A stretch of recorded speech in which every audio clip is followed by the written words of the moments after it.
Everyone, welcome back to my channel sweet teams with me. আমি স্বপ্না, আর এখন বাজে সকাল 8:30 আর আমি এইসবে ঘুম থেকে উঠেছি। তো এখন হচ্ছে আমি আজকে একটা ভিডিও শ্যুট করবো। আর চলো, অনেকটা এমনিতে দেরি হয়ে গেছে। এখনও যদি আমি মেকআপ করতে না বসি তাহলে আরও দেরি হয়ে যাবে। আগেগুলো করে নিই, আর আমার চোখ থেকে এখনও ঘুম কাটিনি। এটা আমি মায়ের শাড়ি আজকে পরবো, আর এর কম্বিনেশনটা আছে কালার কম্বিনেশনটা আছে অরেঞ্জ, আর তার সঙ্গে হচ্ছে শ্যাওলা গ্রিন। তো এই দুটো সেম কালারের উপরেই আমার কাছে খুব সুন্দর একটা জুয়েলারি আছে, তারা তোমাদের দেখাই। এইটা হচ্ছে সেই জুয়েলারিটা, আশা করছি বুঝতে পারছো। পুরো শাড়িটার সঙ্গে একদম ম্যাচ। তো জুয়েলারিটাকে দেখেই আমি শাড়িটা পরবো ঠিক করেছি। তো চল তাড়াতাড়ি রেডি হয়ে যাই। এখন আমি সানস্ক্রিন অ্যাপ্লাই করছি, তো এটা ভীষণ ইম্পর্টেন্ট, এটা একদম বাদ দিলে হবে না। আর শাড়িটা জুয়েলারি দিয়ে পেয়ার আপ করতে ঠিক এরকম লাগছে। আশা করছি তোমরা এইটার শর্টটা আগেই দেখে নিয়েছো। তো আজকে হচ্ছে আমি সারাদিনে কি করি সেটাই তোমাদের সঙ্গে শেয়ার করছি। তারপরে লুকটা কমপ্লিট হওয়ার পরে আমি মেকআপ ব্রাশগুলোকে ওয়াশ করতে চলে এসেছি। 1 থেকে 2 বার ইউজ করার পরে আমি মেকআপ ব্রাশগুলোকে ক্লিন করে নিই ভালো করে। আর মেকআপ ব্রাশ ক্লিন করার পর আমি এটা শুকনো হয়ে যাওয়ার পর একটা বক্সে রেখে দিই, যাতে ধুলোবালি না পড়ে ওর মধ্যে। আর দেখো, আমি জামা কাপড়ও এখন কাচতে শুরু করে দিয়েছি। আর আমাদের এখন এখানের ওয়েদারটা এতই বাজে, খালি রোদ্দুর উঠছে যেরকমভাবে সেরকমভাবে বৃষ্টি হচ্ছে। তো জামা কাপড় কাচা হচ্ছে না, তো আজকে ভিজিয়ে দিয়েছি, কাচতে দিয়ে দিয়েছি। আর এখন আমি হচ্ছে ঢ্যাঁড়সের তরকারি করব, তার জন্য ঢ্যাঁড়স কাটছি।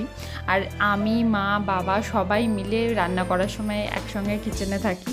একটু পরে আমাদের সবাইকেই দেখতে পাবে। আর এখন আমি মায়ের সঙ্গে গল্প করতে করতে খাচ্ছি, কারণ আমি এখন অবধি সকাল থেকে কিছু খাইনি। ফার্স্ট একদম ঘুম থেকে উঠে এই কলাটাই খাচ্ছি।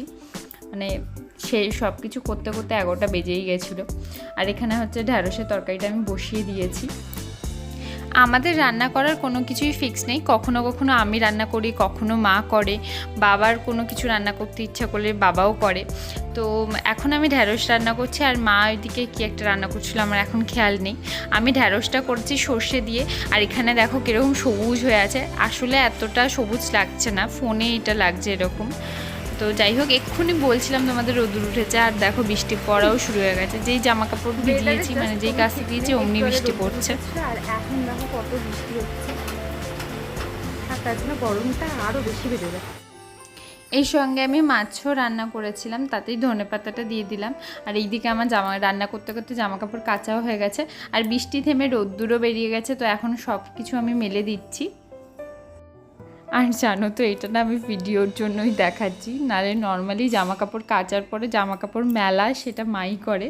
তো আজকে তোমাদের সঙ্গে শেয়ার করবো বলে এটা আমি দেখাচ্ছি। আর আমি না কোনো কিছু মেললে আর সেটা আনতে ভুলে যাই। আর আমাদের বাড়িতে অনেক রকমের ফুলের গাছ আছে, সেগুলো তো তোমাদের সঙ্গে আগে শেয়ার করেছি।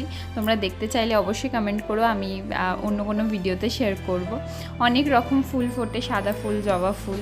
তো এখানে দেখো ব্রাশটাকেও ধুয়ে দিয়েছি ভালো করে, আর এটা শুকনো হতে একটু টাইম লাগবে, তাই ঘরে নিয়ে আসলাম, ফ্যানের তলায় শুকিয়ে নেবো। আর এখন হচ্ছে আমি একটুখানি জল খেতে বসেছি। সারা দিন আমি দিন না ঠিক এরপর থেকে আর আমার কোনো কাজ নেই, সকালবেলায় একটু তাড়াহুড়ো হয়ে যায় আর কি। আর এত পরিমাণে আমি সানস্ক্রিন আর মেকআপ ইউজ করি, তার জন্য এখন আর মেকআপটা রিমুভ করি না। একেবারে সমস্ত কিছু করার পরে এখন আমি স্নান করতে যাব, তো এখনই আমি মেকআপটাকে রিমুভ করে নেব। মেকআপটাকে ডাবল ক্লিনজিং করেই সবসময় আমি মেকআপ রিমুভ করি।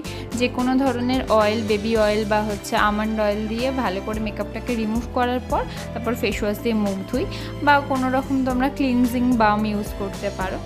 তো ক্লিনটা করে নিয়েছি, দেখেছো কত ভরে ভরে কাজল লাগিয়েছিলাম। আর কাজলটা রিমুভ করার পর মুখটা পুরো মনে হয় মঞ্জুরিকা হয়ে গেছে এমনি। মেকআপ করতে এত সময় লাগে, আর সেটাকে ধুয়ে ফেলতে খুব কষ্ট হলেও কিন্তু ভালো করে মেকআপ ক্লিন করা খুব ইম্পর্টেন্ট, তাতে আমাদের স্কিনটা খুব ভালো থাকে। আর এখন আমি স্নান করতে চলে গেছি, স্নান টান করে এখন আমি খেতে বসবো।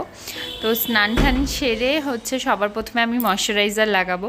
তোমরা সকাল থেকে হয়তো দেখছো যে একের পর এক আমি জিনিসই ইউজ করছি, আর প্রত্যেক দিন ম্যাক্সিমাম সময় আমি এরকমই করি। ভালো করে ফেস ওয়াশ দিয়ে মুখ ধোয়ার পরে আমি ভালো করে ময়শ্চারাইজার লাগাই, কারণ আমার মুখটা ভীষণই ড্রাই, আমার ড্রাই স্কিন, তার জন্য না ক্রিম মাখলে আমি একদমই থাকতে পারি না। তো এখানে আমি খেতে বসে গেছি, আমি আর মা একসঙ্গেই খাই। তো মায়ের ভিডিও ক্লিপসটা নেওয়া হয়নি, মা পরে বসেছিল। আর খাওয়ার পরে আমি একটু টিভি দেখতে বসেছি। আর খাওয়ার পরে না আমার জোয়ান খাওয়াটা একটা অভ্যাস, আর আমি এটা কাঁচা জোয়ান খাই, কোনো রকম নুন বা মশলাপাতি দেওয়া না। আর দুপুরের এই সময়েই আমি এডিট করি, তো এডিট করার পর সন্ধ্যেবেলা একটুখানি বেরিয়েছিলাম। এখানে আমি একটা জুয়েলারি আনতে গেছিলাম, তারপরে রক্তিমের সঙ্গে আমি একটুখানি খেতে বেরিয়েছি। তো এখানে আমি ভেলপুরি খাচ্ছি। আর ভেলপুরিটা আমার ভীষণই ভালো লাগে খেতে, আমার পাপড়ি চাটের থেকেও বেশি ভেলপুরি পছন্দ। আসলে মুড়ি খেতেই আমি ভালোবাসি। আর আমার মতন মুড়ি লাভার কারা কারা আছো অবশ্যই আমাকে কমেন্ট করে জানিও। মাঝে মাঝে আমি রাত্রিবেলার ডিনারেও মুড়ি খেয়ে নিই। আর এখানে ফুচকা খেতে দাঁড়িয়েছিলাম, 10 টাকার বেশি খেতেই পারিনি, কারণ পেট আমার এমনি ভরে গেছিলো। তারপরে এই আইসক্রিমটা খেয়ে বাড়ি চলে এসেছি। আর কে দেখো এসেছে আমাদের বাড়িতে। আমরা যখনই ঘরে ঢুকি তখনই ও চলে আসে একটু আদর খেতে। ভীষণই মিষ্টি একটা কুকুর, মানে সারাক্ষণ মানে শুধু মানে খাবার দাবার ওর কিচ্ছু চাই না, ও শুধু একটু আদর খেতে চায়। দেখতে পাচ্ছ এখন আমার কাছে, তো এরা শুধু একটু ভালোবাসা চায় আর কিছু চায় না। আর আমি একটা মেয়ের কাছ থেকে এই হ্যান্ডমেড জুয়েলারিটা নিয়েছি, তো সেটা আমি শর্টসেও দেখিয়েছিলাম, এখনও দেখিয়ে দিচ্ছি। তো এর মধ্যে দুটো কানের একটা হার আর হাতে তিনটে চুড়ি ছিল 140 টাকায়। কেমন হয়েছে অবশ্যই কমেন্ট করে জানিও। আমরা আস্তে আস্তে পুরোপুরি ভিজে গেছি। আশা করছি আজকের এই ভিডিওটা তোমাদের ভালো লেগেছে, বা এরকমভাবে শাসানোর কিছু নেই। হাই গাইস, তো আস্তে আস্তে আমরা পুরো ভিজে গেছি। তো বাইরে তো ভুলভাল অনেক কিছু খেয়েছি, রাতে ডিনারে কী খাবো এখন অবধি কিচ্ছু ঠিক নেই। তো আশা করছি তোমাদের ভালো লেগেছে আজকের ভিডিওটা। যদি ভালো লাগে লাইক, শেয়ার অ্যান্ড সাবস্ক্রাইব করে দিও আমার চ্যানেলটাকে। তো চলো দেখা যাচ্ছে নেক্সট ভিডিওতে। টাটা। আর আমার মুখে এটা ঘাম না, আমি সবে মুখ ধুয়েছি, তাই জন্য এরকম লাগছে।